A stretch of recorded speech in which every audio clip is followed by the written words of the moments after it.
Alrighty, guys. Marquette takes on St. John's, and that's going to be a 6:30 Eastern tip-off on Tuesday, January 3rd, 2023. Actually said 2022 in my prior NBA video. Sorry about that. It's a new year, 2023. Now, Marquette is minus 2.5. Total's 157 and a hook. And if you want to see which one of these free plays on my videos that I'm actually betting on personally, you may want to think about signing up for my board member package on my website. It gives you full, all-inclusive access to every single play, every single package, every single day for the next 30 days if you sign up here today. And once again, guys, that site is patreon.com/BrockPage. And even though Marquette's been an offensive juggernaut, they have failed to cover this year against the likes of Providence, NC Central, and Charleston Southern.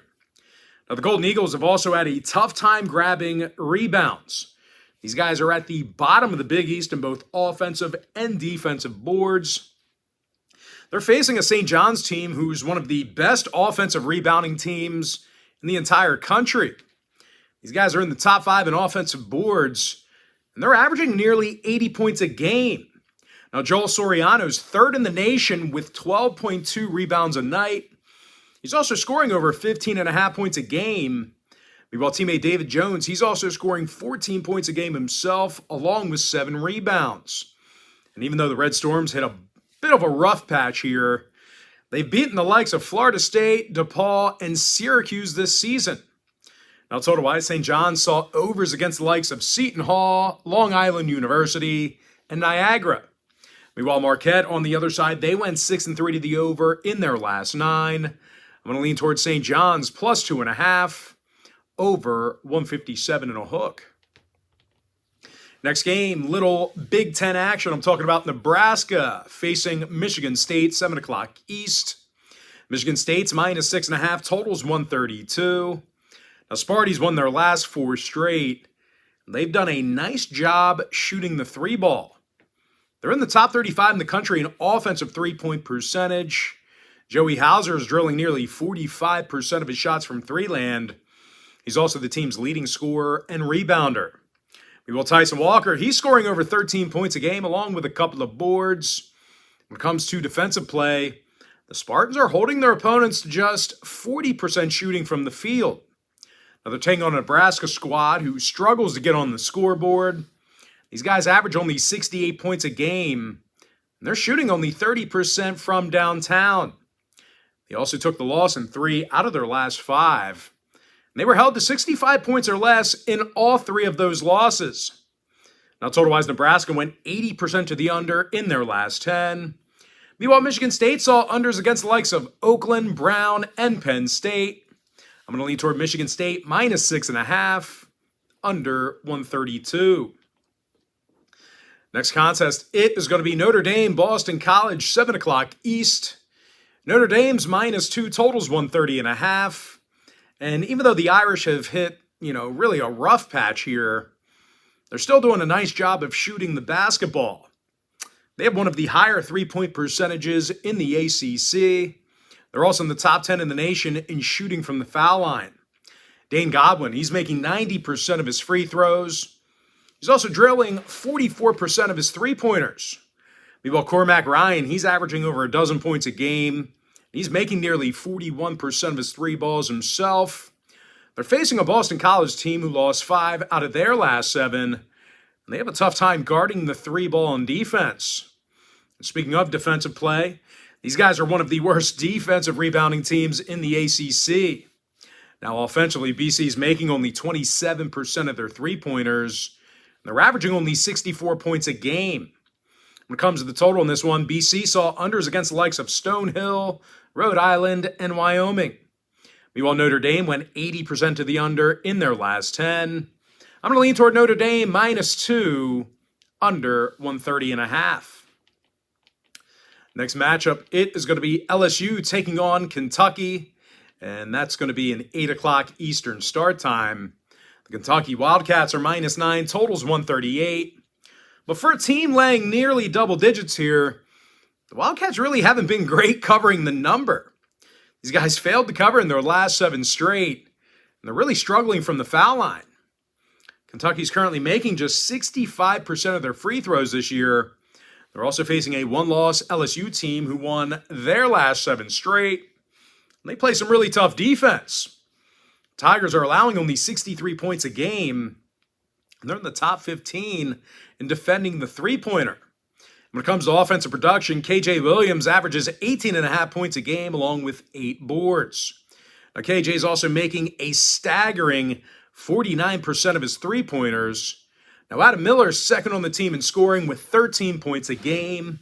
When it comes to the injury report, C.J. Frederick's questionable for Kentucky. Meanwhile, Cornelius Williams, he's still out for LSU. And when it comes to the total, LSU went 6-2 to the under in their last 8. Meanwhile, Kentucky saw 5 out of their last 8 stay under the total themselves. I'm going to lean toward LSU plus 9, under 138.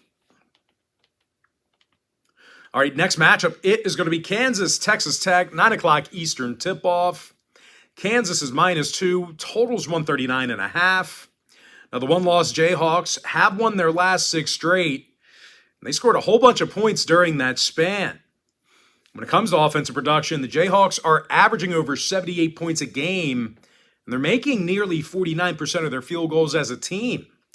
Now, shooting-wise, Grady Dick, he's making over 48% of his shots from three-land. He's also second on the team in scoring. Great player, horrible last name. Meanwhile, Jalen Wilson, he's scoring 21 points a night himself, along with 8 rebounds. And when it comes to defensive play, the Jayhawks are limiting their opponents to just 39% shooting from the field. Now, they're facing a Texas Tech team who struggled offensively in their most recent outing. They scored only 61 points and a loss to TCU on New Year's Eve. They also failed to cover in 6 out of their last 10 ball games. Failures to cover against the likes of Eastern Washington, Nicholls State, and Georgetown. Now, injury-wise, Damarian Williams, he's questionable for the Red Raiders. Meanwhile, for Kansas, Evers and McCarthy are still out for them. When it comes to the total, Kansas went 7-3 to the over in their last 10. Meanwhile, Texas Tech went 80% to the over in their last 10 themselves. I'm going to lean toward Kansas -2, over 139.5. Next game, ACC action. I'm talking about Virginia taking on Pitt, 9 o'clock East. Virginia's -6, totals 129. But for a team laying a couple of buckets on the road here, the Cavaliers have had a tough time covering this season. They're 1-7 against the spread in their last 8. And they struggle grabbing offensive boards. They're facing a Pitt team who won 9 out of their last 10 themselves. And they failed to cover only once during that span. These guys are scoring 76 points a game. And they're also in the top 30 in the nation in offensive boards. Blake Hinson averages over 7 rebounds a night. He's also scoring a team-best 17 points a game. Meanwhile, Jamarius Burton, he's scoring over 15.5 points a game himself. When it comes to defensive play, the Panthers hold their competition at just 29% shooting from three-land. Now, when it comes to the total, Pitt saw unders against the likes of North Florida, NC State, and Alcorn. Meanwhile, Virginia went 6-3 to the under in their last 9. I'm going to lean toward Pitt +6, under 129. And with that, guys, we're going to jump into our next and final breakdown for the video. It is going to be New Mexico taking on Fresno State, 11 o'clock Eastern start time. New Mexico's -4, totals 135. Now, the undefeated Lobos are scoring over 84 points a game, and they rank in the top 25 in shooting from the field. Morris Udazie's making nearly 60% of his field goals, and he's averaging over 15.5 points a game. Meanwhile, Jamal Mashburn Jr. and Jalen House, they're scoring 17 points a game respectively. Now, when it comes to defensive play, the Lobos are limiting their competition to just 40% shooting from the field. They're facing a Fresno team who struggles to score points themselves. These guys average only 60 points a game, and they're making just 27% of their three-pointers. And no real surprise here, guys, the Bulldogs are one of the worst offensive rebounding teams in the nation. Now, when it comes to covering, Fresno failed to cover in 7 out of their last 10. When it comes to the total, the Bulldogs went 80% to the under in their last 10 as well. Meanwhile, New Mexico saw unders against the likes of San Francisco, St. Mary's, and North Dakota State. I'm going to lean toward New Mexico -4, under 135. And with that, guys, we're going to jump into our quick pick recap. I like St. John's +2.5, over 157 and a hook. Give me Michigan State -6.5, under 132. I like Notre Dame -2, under 130.5. And if you're watching me right now on TikTok, please feel free to give this video a thumbs up by smashing that heart button, smashing that like button.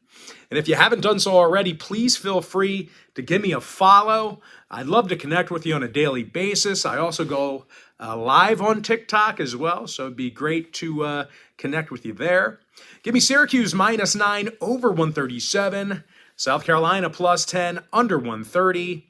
Mississippi State +9, over 123. Kent State -17, over 136.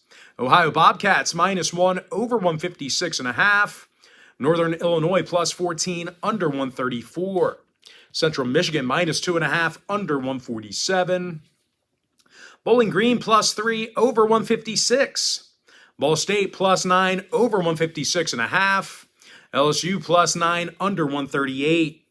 Seton Hall +9, over 137. Kansas State +10, under 137. Kansas -2, over 139 and a hook. Pitt Panthers +6, under 129. Wisconsin -12, under 124.5. Alabama -11, over 148. Utah State -7, over 150. Utah State -7, over 136. San Jose State +10, under 129. With my next and final free pick, I'm going to lean toward New Mexico -4, under 135. With that, guys, that's going to do it for me. Don't forget to check me out on my website. Now, guys, if you do end up signing up for that board member package, like I said earlier, you're going to get access to every single play, every single package, every single day for the next 30 days if you sign up for that package here today. It's an all-inclusive membership. You get access to every one of my personal plays. You get access to all of my content that I produce on that website. But most importantly, guys, got to thank you for joining me right here on YouTube or TikTok. Really hope you enjoyed all this great free content, all this great free information. With that said, guys, happy Tuesday to you. Best of luck to you. And I look forward to seeing you later on today on my website at patreon.com/BrockPage.